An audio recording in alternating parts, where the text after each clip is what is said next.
민수기 강의 첫 번째 시간입니다. 이번 시간에는 민수기 첫 번째 시간으로 민수기를 시작하기 전에 민수기가 우리에게 주는 메시지가 무엇인지에 관해서 간략하게 한번 나눠보고, 그리고 본격적으로 다음 시간부터 민수기 강의를 시작하도록 하겠습니다. 모세 오경은 원래 하나의 책이었습니다. 발견될 때는. 그래서 창세기, 출애굽기, 레위기, 민수기, 신명기는 어찌 보면 다 같은 내용이라고 보면 되고, 그렇기 때문에 흐름이 동일합니다. 그리고 성경 66권 중에서 하나님의 말씀이라고 우리가 그렇게 인지할 수 있는 그러한 이 성경이기도 하고요. 그래서 여러분들이 창세기부터 차근차근 창세기를 거쳐서 출애굽기로 넘어오고, 출애굽기를 거쳐서 레위기로 넘어왔다고 하면 민수기와 신명기도 당연히 복음적 차원에서 읽혀져야 하는 것이고, 그렇다라고 하면 여러분들이 이제까지 딱딱하게 어떤 계명이나 율법 이런 것들로만 읽혀져서 재미없었던 그러한 민수기와 신명기도 나에 관한 이야기, 하나님이 나에게 주는 메시지로 그렇게 읽어낼 수 있을 거라고 생각을 합니다. 그런 개념을 가지고 접근을 하셨으면 하고요. 그런 차원에서 이제 민수기와 신명기는 우리가 레위기를 다룰 때도 그랬지만 문자 하나하나 아니면 어떤 특정한 구절만을 뚝 떼서 그렇게 내용을 보는 게 아니라 전체의 틀 안에서 어떤 내러티브, 복음의 내러티브, 그 흐름 속에서 내용 위주로, 메시지 위주로 저희가 공부를 하려고 합니다. 그렇기 때문에 속도는 아마 상당히 빠를 거다, 이렇게 예상을 하고요. 자, 그러면 설명을 드리도록 하겠습니다. 이 민수기를 통해서 여호와께서 우리에게 주시는 그 말씀은 40년 동안에 이스라엘 백성들이 이제 애굽에서 나왔잖아요. 그죠? 애굽에서 나온 이스라엘 백성들이 40년 동안 광야에서 사는 동안에 일어났던 일, 그 일에 관한 것을 적어 놓은 게 한마디로 민수기다. 그리고 그 여정은 시내산에서부터 시작해 가지고 가나안으로 들어가는 그 여정 속에서 일어나는 일이 결국은 민수기예요. 그러니까 제가 오늘 초반부에서도 말씀드렸지만 성경 전체가 다 그렇듯이 민수기도, 레위기도 마찬가지였고요. 민수기도 나에 관한 이야기라고 그렇게 읽어내시는 게 복음적으로 맞는 거예요. 지금 제가 뭐라고 말씀드렸습니까? 40년 동안에 한마디로 얘기하면 광야 생활에 관한 이야기라고 그랬잖아요. 그죠? 그러면 계시록을 우리가 공부를 해봐서 알겠지만 성경은, 하나님께서는 이 호코스모스 세상을 광야라고 표현한단 말이에요. 여기가 광야고 여기가 애굽이라고 표현을 해요. 그죠? 여기가 지금 광야 교회인 거예요. 그러니까 성도에게 있어서의 이 호코스모스 세상은 나타난 것 그대로 전부고 진짜가 아니고, 여기에 내가 말뚝박고 내 이름을 내서 영원히 살아가야 할 그런 곳이 아니라 아버지의 집으로 가는 여정, 말씀을 담은 말씀의 집, 성전, 하나님 나라, 천국으로 세워지기 위해 반드시 거쳐야 되는 그 과정으로 성도에게는 이 호코스모스의 인생이 그렇게 깨달아지고 받아들여진다는 얘기예요.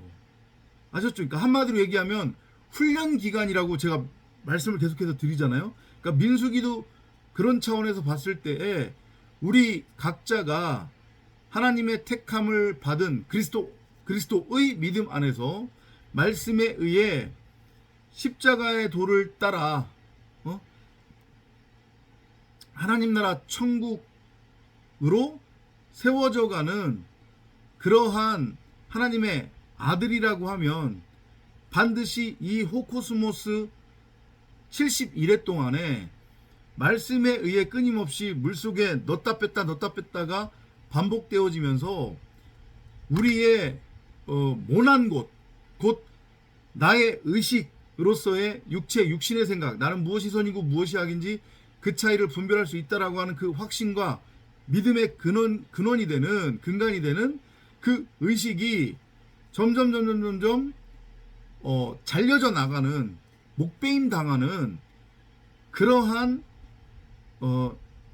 훈련의 과정이다.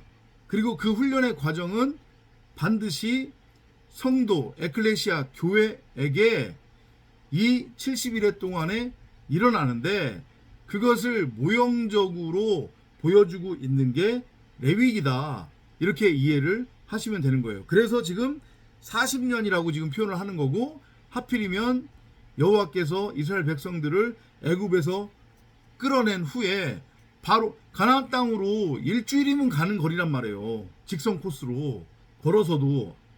그런데 거기를 바로 끌고 들어가지 않고 빙빙빙빙 돌렸단 말이죠.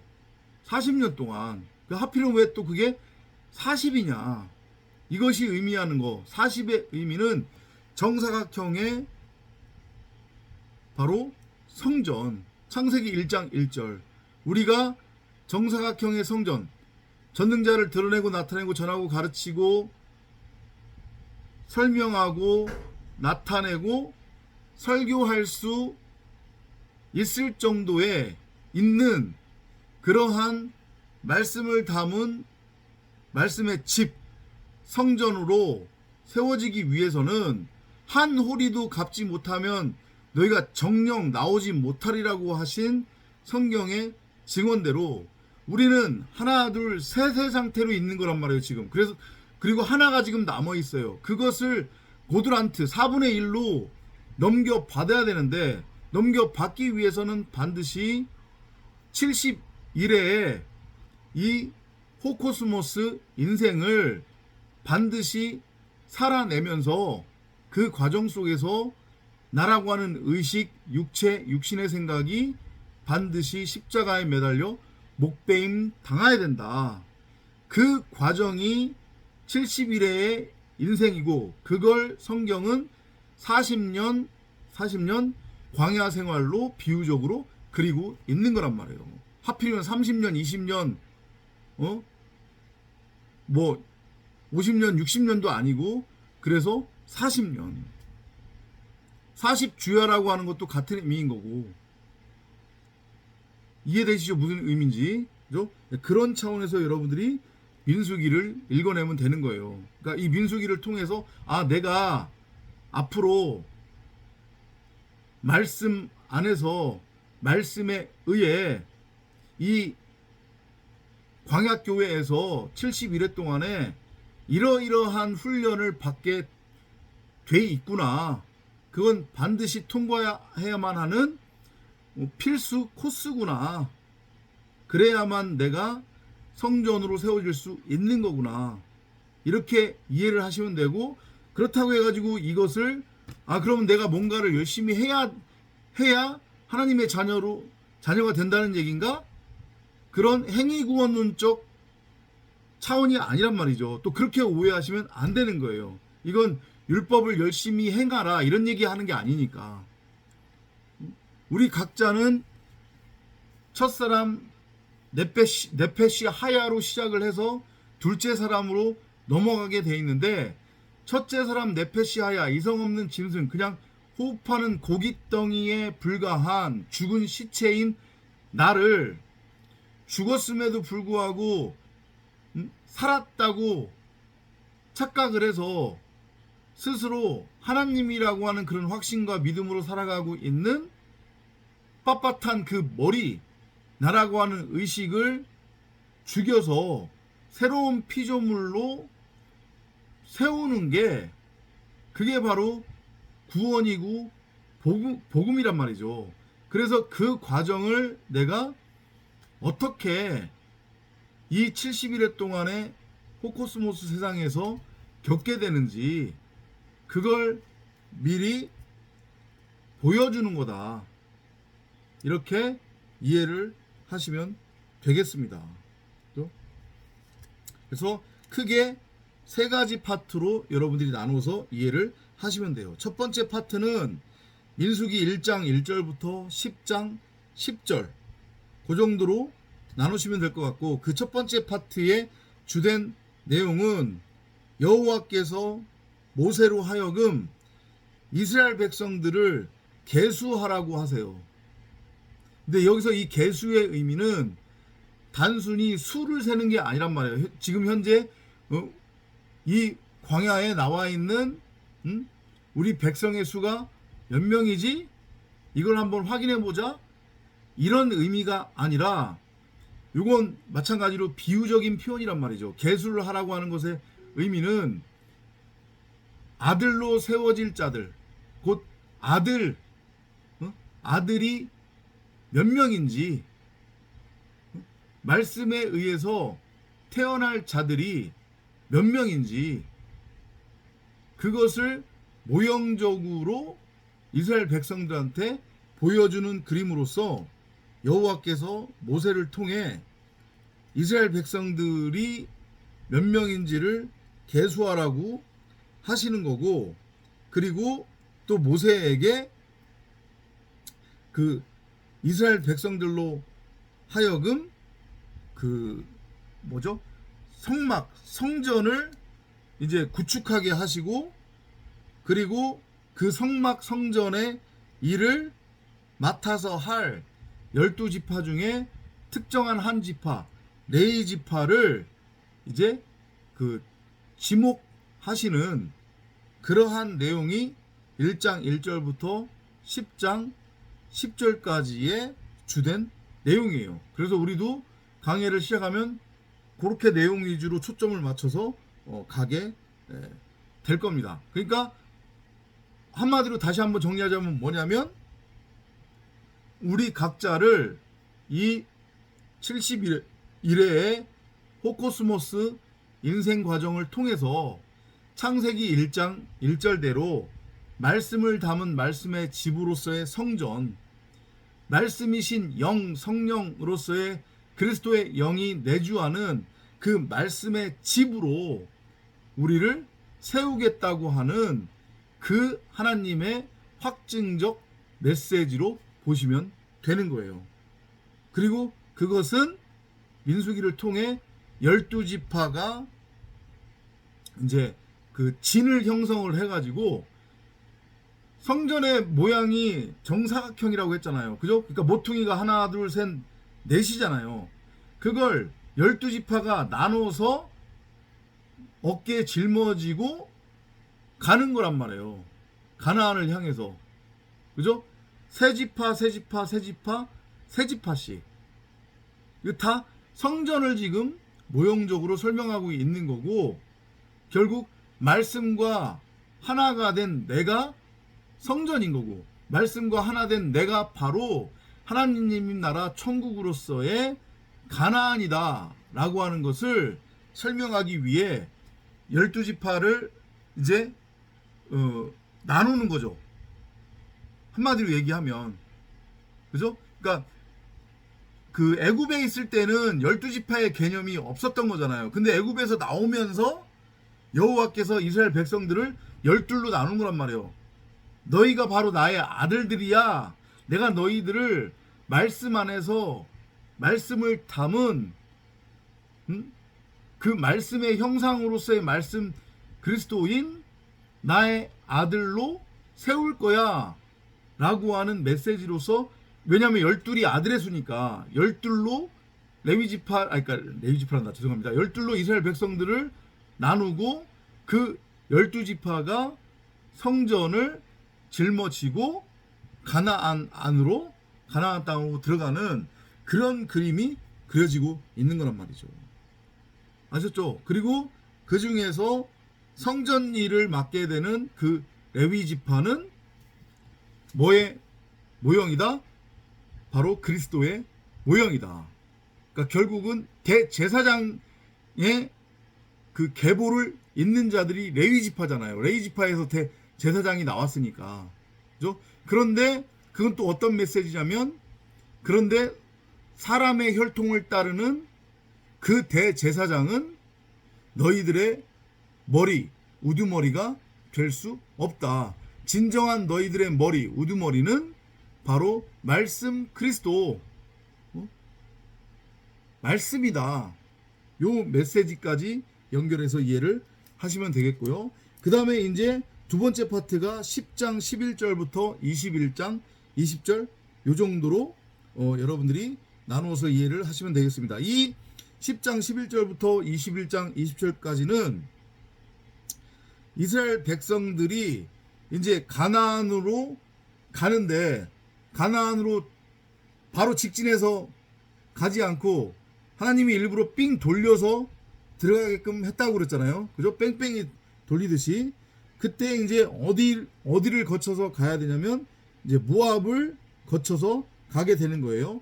요단강 동쪽에 있는 하나의 국가인데, 그 모압으로 가는 과정에서 일어나는 일들, 상당히 어려운 그러한 여정이죠. 왜냐하면 사막을 삥삥 돌아서 가야 되기 때문에. 그죠? 그때 이스라엘 백성들의 이제 죄성이 다시 한번 드러나게 되는 거예요. 하나님을 원망하고 그리고 모세를 원망하는. 그리고 그들은 가나안 땅에 들어가는 것도 거부했어요. 그래서 이스라엘 백성들한테 이제 여호와께서 하나의 처벌을 내리시는 거죠. 그래? 그러면은 너희들 한번 이 광야에서 40년 동안 살아봐라. 그로 인해 이스라엘 백성들은 가나안에 바로 들어가지 못하고 40년 광야 생활을 하게 되는 그 내용. 이것도 마찬가지로 복음적으로 우리가 이해를 해야 되겠죠. 그죠? 우리의 육체, 육신의 생각, 나라고 하는 의식, 나는 무엇이 선이고 무엇이 악인지 그 차이를 분별할 수 있다고 하는 그 착각, 여전히 땅적같이 육적같이 썩어져 없어질 가치가 전부고 진짜라고 여기는 그 나라고 하는 의식이 완전히 다나토스로 십자가를 통과해 죽지 않으면, 목배임 당하지 않으면 결코 하나님 나라 천국으로 세워질 수 없다. 너와 나는 하나가 될 수 없다. 그 메시지로 이해를 하시면 되겠습니다. 그리고 이제 마지막 파트가 21장 21절부터 36장 이제 13절까지. 이스라엘 백성들이 요단강 동쪽에서부터 땅을 점령하기 시작합니다. 모압의 그 경계선부터 시작해가지고 그 남쪽으로는, 그리고 북쪽으로는 갈릴리 호수에 이르는, 그죠? 그 지역을 이제 점령하기 시작을 해요. 그때 모압 왕이 여러분들도 잘 아시겠지만 거짓 선지자 발람을 이제 세워서 이스라엘 백성들을 저주하죠. 그죠? 그런데 여호와께서는 발람에게 네가 내 백성을 저주하지 말고 내 백성을 축복해라. 그래서 발람이 결국은 하나님의 그 말씀을 귀 기울여 진리로 알아 먹음으로 이스라엘 백성들을 저주하는 게 아니라 축복하는 그러한 장면까지 여러분들이 크게 세 가지의 파트로 민수기를 나누어서 이해를 하시면 되겠습니다. 근데 어찌됐건 이걸 하나의 그냥 소설 같은 지나간 이야기, 만들어낸 이야기, 이렇게 여러분들이 읽어내시면 여러분들한테 아무런 유익이 되지 않는단 말이죠. 다시 한번 말씀드리지만 이건 나에 관한 이야기고, 내가 70일에 동안 이 호코스모스의 삶을 하나님의 백성, 에클레시아 교회, 성도라고 하는 믿음과 확신으로 살아갈 때에 반드시 행위적 어떤 조건을 얘기하는 게 아닙니다. 그죠? 행위적 조건을. 어떤 자들은 이 진리를 알아먹지 못하니까, 엊그젠가도 누가 댓글에 또 그런 댓글을 남겼어요. 뭔 소리냐? 성경에 로마서에 이렇게 바울이 말하지 않느냐? 누구든지 주의 이름을 이루는 자는 다, 이름을 부르는 자는 다 구원받는다고 했는데, 네가 말하는 다나토스의 죽음이라고 하는 건 뭐고, 그 죽음을 왜 반드시 통과해야 구원에 이른다고 하느냐? 이제 이런 엉뚱한 소리를 한단 말이죠.